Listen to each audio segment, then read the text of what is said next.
Gregg Swenson, ladies and gentlemen. Morning. Fire away. Greg, has Joe been giving you what you expected coming into the season? Yeah, absolutely. I mean, it's hard to be disappointed in what he's done the last few weeks, right? We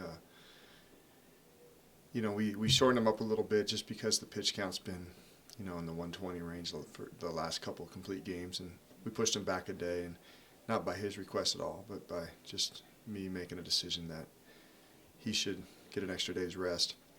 But he's been all that we could hope for. I mean, he's given us a chance to win in every one of his starts.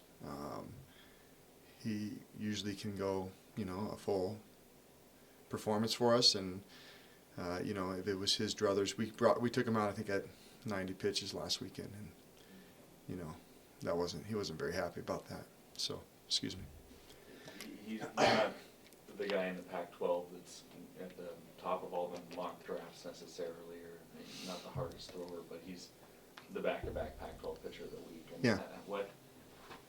What are the strengths in other areas that can more than compensate for some of that other stuff? Well, I mean, mock drafts are what they are, right? I mean, there's a mock draft going on right now on ESPN that he's talking about who's going to get taken first in the NFL, right? And we don't know anything about those things. Don't mean really anything. Those are just some guys who have taken the time to look at a bunch of numbers and figure things out. So we don't really pay attention to that. We know that Joe brings a lot to our program. He gives us a chance to win. He's been a great competitor for us. Is he maybe overlooked in the scouting industry a little bit? But, he's also improved this year to where the fastball's at a level that, if he had the fastball last year that he does this year, he wouldn't be with us. So, those things are important, and he's done his part as far as being a great college pitcher, and as well as put himself in a position to. I think he's going to be a pretty good draft pick this year, even though maybe he doesn't show up on the preseason watch list. So, excuse me. He was a great pitcher for you last year as well. What, other than his fastball, have you seen any other big leaps in his game? Well, he was really concerned. I mean, I know when we changed the balls to the flat seams, he was really concerned about that last year. He was, great, I'm going to be a senior now. I got to learn how to throw a new ball. And, he wasn't going to get the spin that he wanted with it. And the actuality is with the flat seam ball, we're actually able to get a better spin rate. And which, if you have greater spin, the ball's going to move more. So, what the guys fail to realize, it might feel better in your hand as far as having that high seam and on that finger pressure. But when the ball leaves your hands, if it can spin faster, it's going to move more. And so he's seen an increase in his spin rate and his curveball and his slider, which has allowed it to create more movement. And even with his changeup, he's able to create a little bit more run and sink to it, I would think, because there's not as much drag on the baseball. So it's helped the hitters, no doubt. You see home runs up all across the country, but it's also helped the pitchers as far as creating movement and I think velocity. I believe you guys did a lot of long toss, a lot of arm work with him heading into the season, yeah. And maybe got a little velocity out of that. Mm-hmm. Is that showing up in other areas of his game? Well, yeah. I mean, if we can throw, if you're able to maintain the arm velocity while you're pitching, as far as through a long toss, if I can throw the ball 300 feet, then I should be able to sit at 90 miles per hour. And so that's our goal all the time, is to get out to at least 300 feet. Each guy is able to do whatever they want to do on a daily basis. I don't really dictate to them how far they go out. They know what the goal is. They know what it looks like. They know that if I throw 300 feet on a daily basis, I'm going to throw 90 miles per hour. They know if I can get out to 350 feet, well, then I'm closer to 95 miles per hour. And so they know what that looks like. But it's their body. It's they know better than I do how they feel on a daily basis. So I want them to really learn how to internalize what they're doing and how they go about their business, so that when they do leave us and they go to the next level, now some MLB teams will limit their how far they go out, and so they're going to have to learn to adjust. But regardless of how far they throw, they're going to know how their body feels, and so that's been a big thing. And if I can increase my arm speed, then I should again increase my spin rate, which should improve my breaking ball. And so you might hear it, and it's facetious in a way, but I'll say sometimes throw it 100 when I tell a guy, when he kind of babies his slider. And I want him to try to throw his, I want to try to throw his fastball 100 miles per hour. I want him to try to throw his slider 100 miles per hour. And it's not that we're ever going to throw a 100-mile-per-hour slider. If they do, then I'm going to be, pretty popular, I think.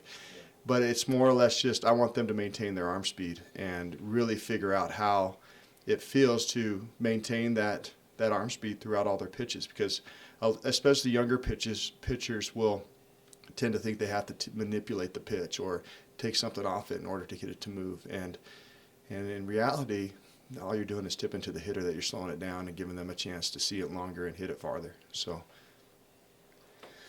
excuse me, I'm battling a cough, and it's... Coach, getting back to the past 9-game homestand, pitchers as a team saw a pretty good ERA during that 9-game span. How have they improved as a staff? Well, I think we're getting down to, getting to our main guys more often. We've been in at ball games and either early, late. We've had chances to win a lot of the games, so we're pitching our main guys. We talk all the time that 8 guys are going to get 80% of our innings. And I think if you look at the stats over the course of that 9-game homestand, 8 guys pretty much got 80% of our innings. And then the other guys on our staff get the other 20%. Early in the season, when we're at limited pitch counts, when we're playing a lot of games over the course of a weekend, you're going to see more of the 9, 10, 11, 12 arm out there. And, those guys are here for a reason. They're supposed to contribute. They're supposed to be a valued part of our staff. And if we could ever get them, the 12th guy to be just as good as the 1 guy, then we'll be loaded. But the reality is through, my time here with Donnie, it's usually been somewhere in the 6 to 8 guys range every year that have gone out there. And so we started to narrow it down more and more, and we're starting to get a little bit longer starts out of Sean. And Joe, of course, has been a workhorse for us. And so that allows us to use our bullpen kind of how we pictured going in, which is, split it up on Fridays and Saturdays and give those guys a day of rest in between. And, because of that, because they've been able to,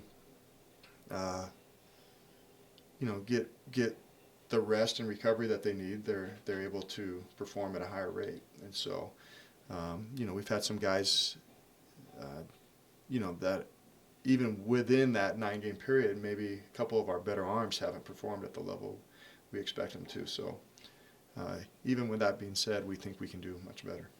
Two of your younger guys got a couple starts. How'd they do, Scotty Sunich and Ryan Walker, the past 2 weeks?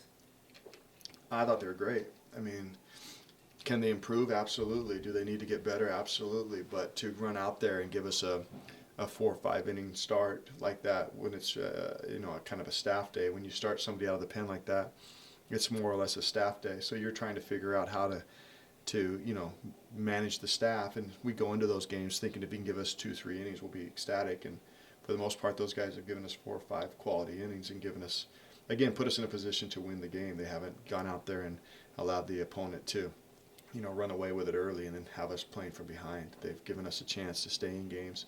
And then our offense has done, a really good job lately of extending leads or adding on or whatever they want to call it. But it's been good lately.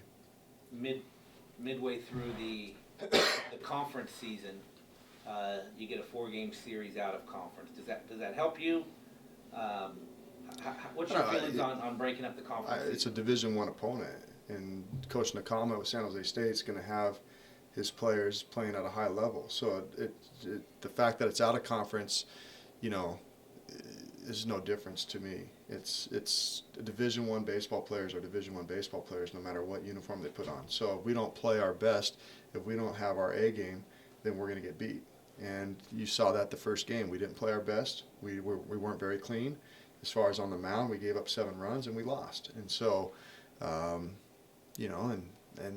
it doesn't matter if it's San Jose State or if it's Vanderbilt. It's if you don't play well, you're going to get beat.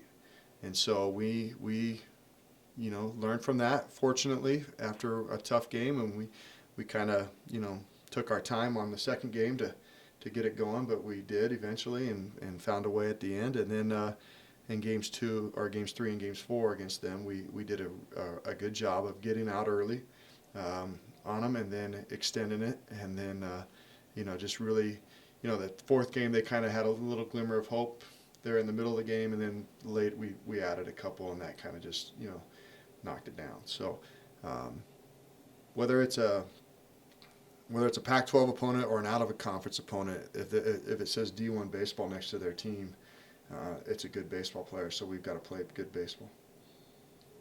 To see Sam go out there and throw five innings like that, that's got to make you feel like you've got kind of a safety blanket there.